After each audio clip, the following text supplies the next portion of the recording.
I think he beats Canelo on points. I think it's an amazing fight.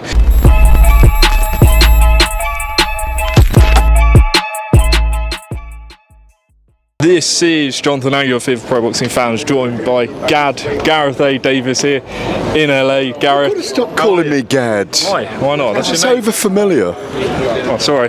Gareth A. Davies. Always give you a hard What's time. the A? What's the A? Angel, of course. Como Los Ángeles, tío. Ángel de Los Ángeles, tío. Gareth, we're here in... ¿Podemos hablar la entrevista en español hoy o no? A bit. Sí, en español si quieres, ¿eh? Tiny bit. Gareth, Yes, sir. how are you finding your week in LA so far? It's been really amazing. Do you know, I don't normally get this. I haven't been in LA for a year and a half. Had a bit of jet lag last night. You know when you get that sick feeling when you just got to sleep? And I had a filet mignon steak in front of me and a couple of margaritas. And I had to leave them on the bar and go to sleep. And then again this morning, I woke up, worked hard, did some stuff for William Hill early in the morning, went back to bed for an hour. Doesn't normally happen, but jet lag hits you in weird ways sometimes. LA is iconic. The beaches last night, Santa Monica, here at the Chinese Theatre. Obviously the Oscars happen around here as well. Hollywood Boulevard, it's an iconic place, Los Angeles, for fights, for culture, for art, for music, all those things. And I think the Saudi Arabians are pulling it off again. Talking about this fight, listen, Crawford against Madrimov. Everyone's saying Terence Crawford #1 pound for pound. Eddie said up there, this is giving him Canelo Bivol vibes. Is that what you're thinking? No. Bivol's a different animal, different experience, different type of fighter to Madrimov. Madrimov is much more of a bull than Bivol, who's a kind of a sleek, efficient fighter with incredible boxing IQ. Madrimov will try and put it on Terence Crawford. I think it'll be a tough night for him because I think Crawford's built into the weight very well. I know he's come up 4 weight divisions, but he looks like he's put the muscle mass on very well.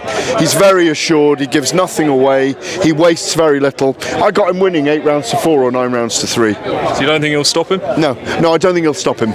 I don't see a stoppage, but you can't rule that out.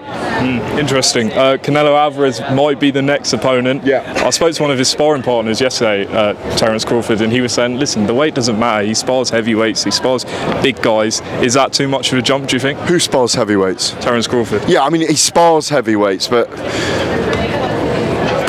I mean, heavyweights is a step too far for him, frankly. But Canelo at super middleweight is not. I think he beats Canelo on points. I think it's an amazing fight. It's a fight I've called for a while. It's a fantasy fight for all of us.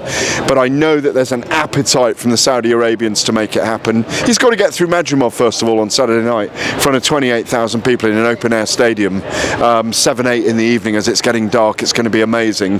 But I just think that Terence is in the peak of his life. I know he's 37, but he hasn't got tons of mileage on the clock. He's come out of himself a little bit more, which I really like. Logan Paul's podcast, WWE, going on Andre Son of God Ward's podcast with him, sparring with him, and we're seeing more of the personality of Terence Crawford, and I like that about him.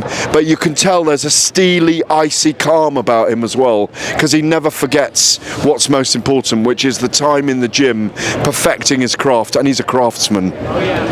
Give me your breakdown of Miller against Ruiz. Ruiz he's got fast hands, fast feet. Miller is only 300 pounds this time, I can say that, instead of 350.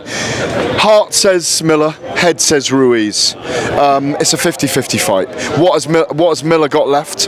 What has Ruiz got to bring after 22 months out of the ring? We know he's very skilled. He was the slayer of Anthony Joshua, but that was 5 years ago. Riyadh season coming to London September 21st. How much are you anticipating that fight, Joshua and Dubois? I think it's going to even be bigger than this, because I think the British people are going to embrace it. I think they'll get 90 to 100,000 in the stadium. It's going to be all over London all week. It'll be an iconic event again. Daniel Dubois against Anthony Joshua is a fantastic fight. I see it big time in favour of Anthony Joshua. 75-25, 80-20. They're both explosive, dangerous fighters. Daniel Dubois could hurt Anthony Joshua, but I just think Anthony Joshua's on the rise again. It's a great card from top to bottom. It's exactly what they've done here as well, where the Saudi Arabians, Turkey Al Sheikh, His Excellency.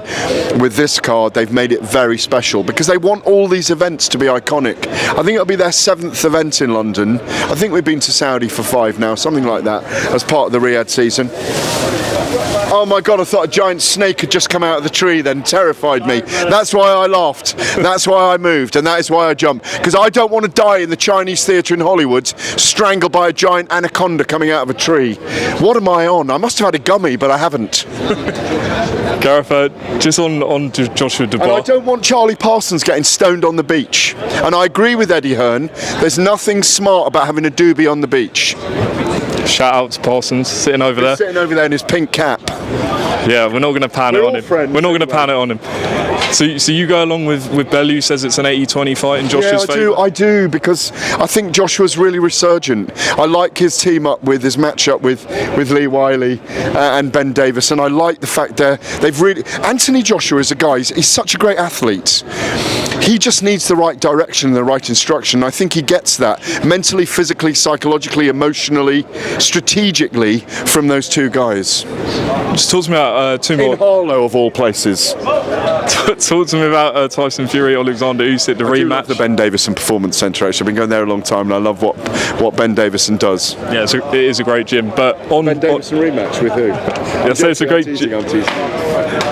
Fury Usyk, the rematch. Reports that he's sticking with his current training setup.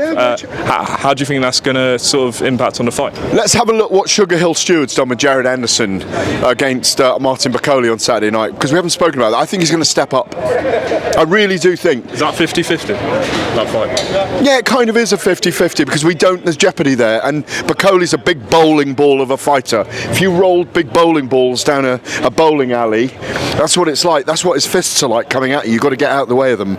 Jared Anderson's got fast feet. He didn't look brilliant against Charles Martin, but it's a resurgent Charles Martin. That's what people are judging him on. I just think he's got it in him. I felt it being. That's what's so important about being at these events. I felt it from Jared Anderson this week. I felt he's got something there. He's excited. There's almost an excitement about him fighting Martin Bakole because there is danger there. There's jeopardy there against this giant 6'6", 19.5 stone man.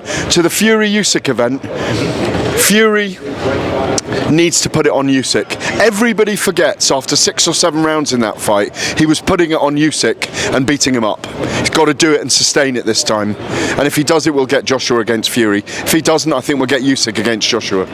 Gareth, the sun's coming out here in LA after a bit of rain. Baby. It's time to go to the Hard Rock Cafe and have a margarita. Appreciate your time, Gareth. Always a pleasure.